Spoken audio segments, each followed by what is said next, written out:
I wished I was going to be present at this meeting, of which I think is vital importance.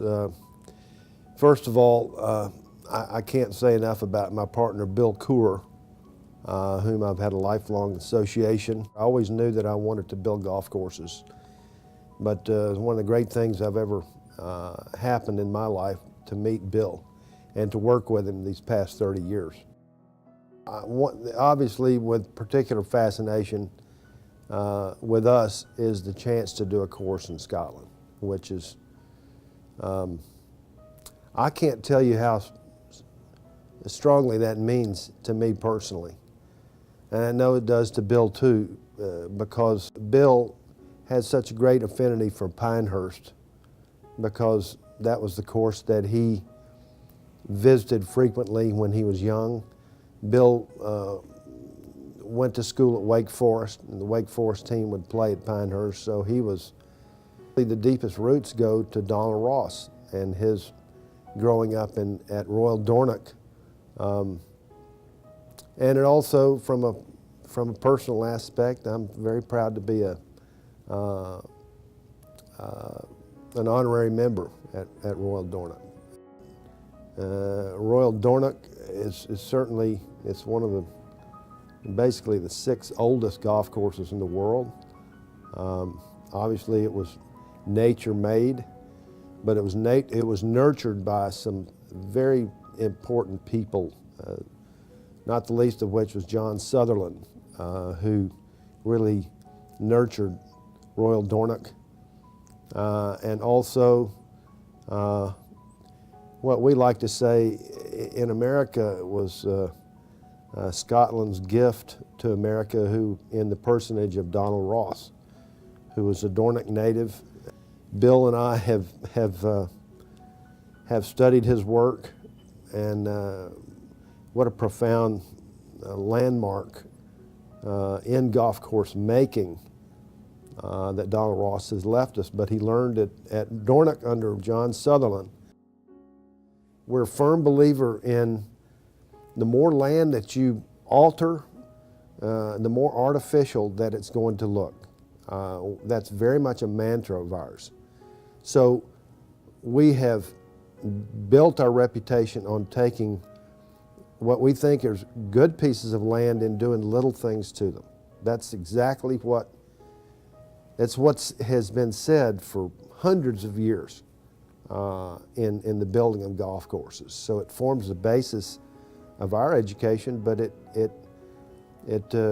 it's part of our philosophy. So, goodness, we've always thought that nature has always done the best work. I think that's indisputable.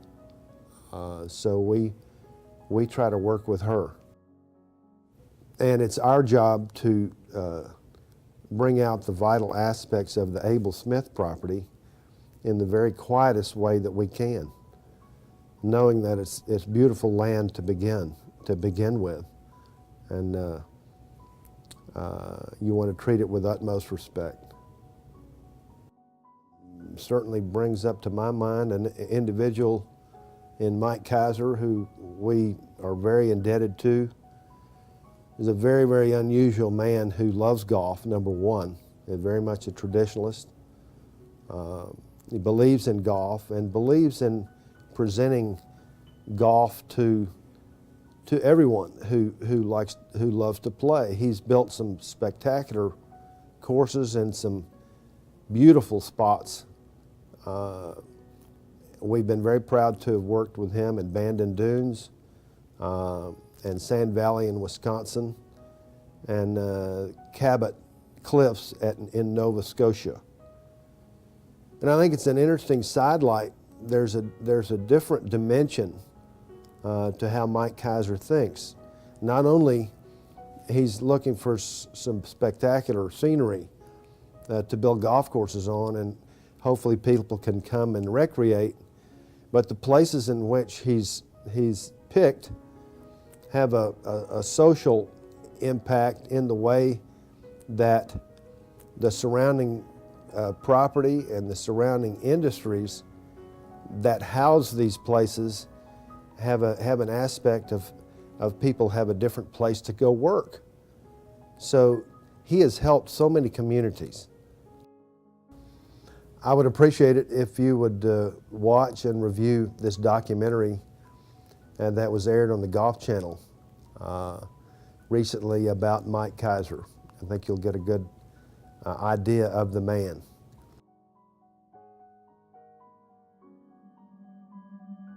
Inverness, Nova Scotia, an unassuming small town on the west coast of Cape Breton Island, is in trouble.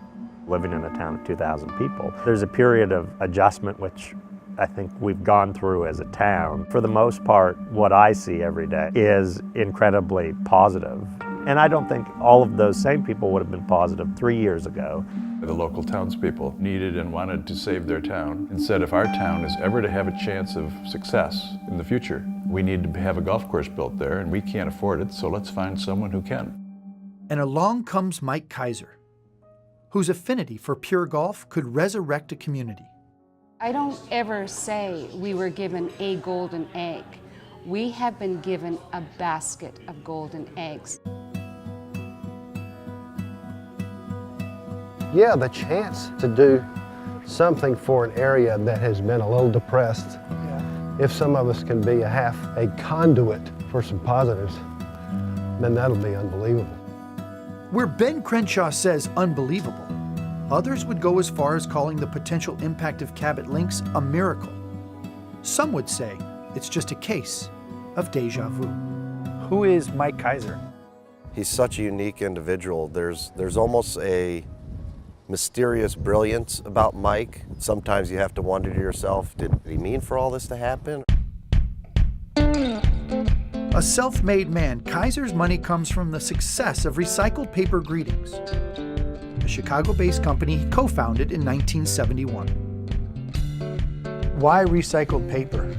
It was the trendy thing in 1971, and there's something about trendiness in consumer products. It's good to be trendy. We thought 100% recycled paper school books or greeting cards would be a winner. As one of the first companies to use nothing but recycled paper greetings grew to $100 million in annual sales, and at one point was the third largest company in the United States. In 2005, Keiser transitioned full-time into his other eco-friendly business. So at some point you go from recycling paper to recycling communities. That's how it's worked out.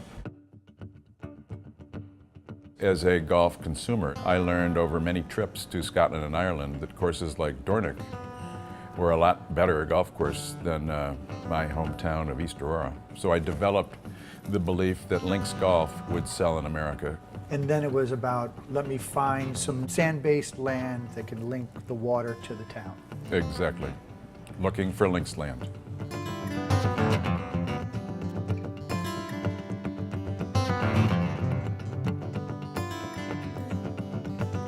Mills were closing up fast, followed closely by the commercial fishing industry.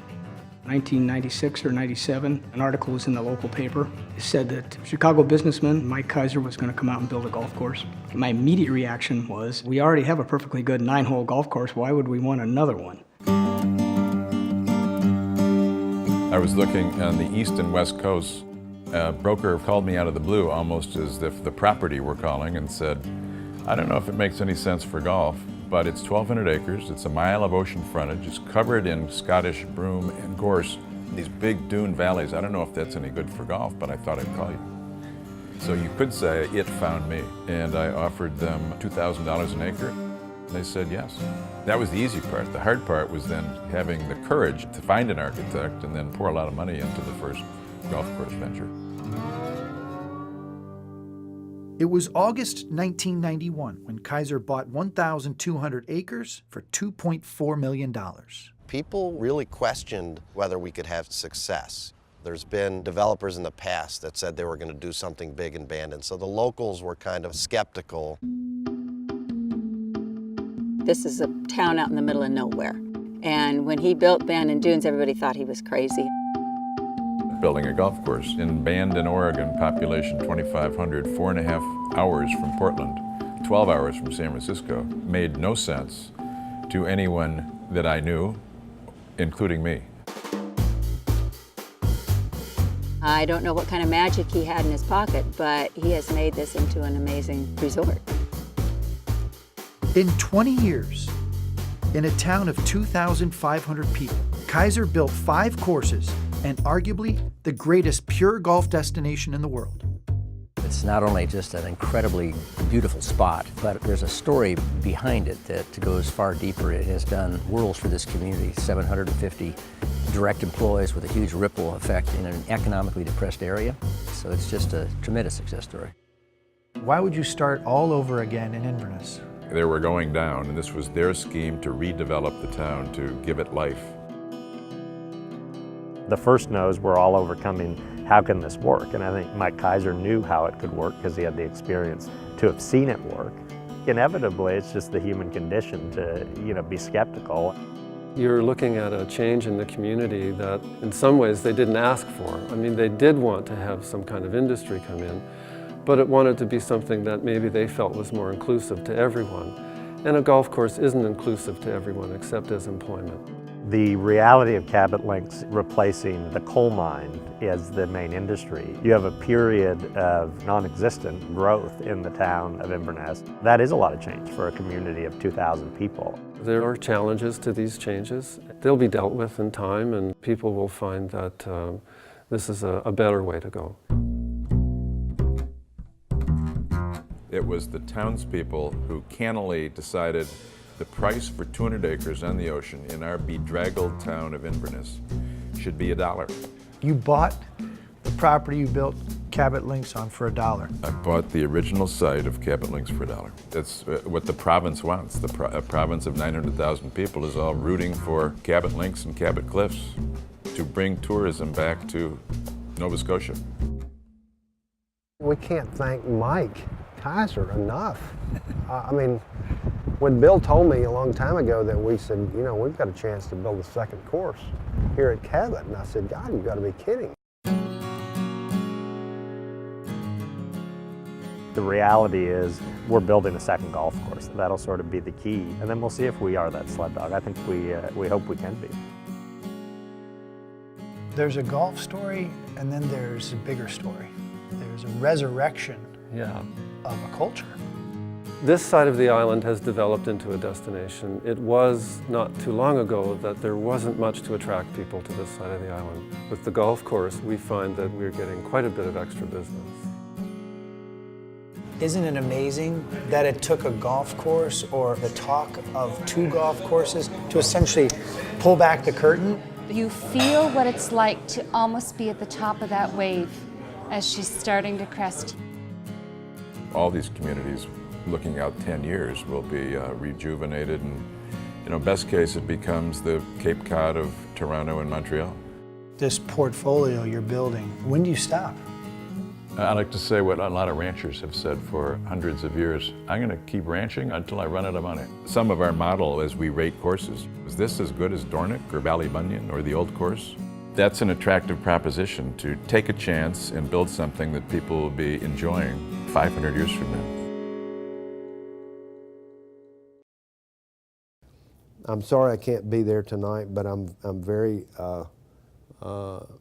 thankful for your participants there. I think the world of them. And I want to thank you for the opportunity to speak with you. And I'm so looking forward to being in Scotland and Dornoch and to try to make this reality come true.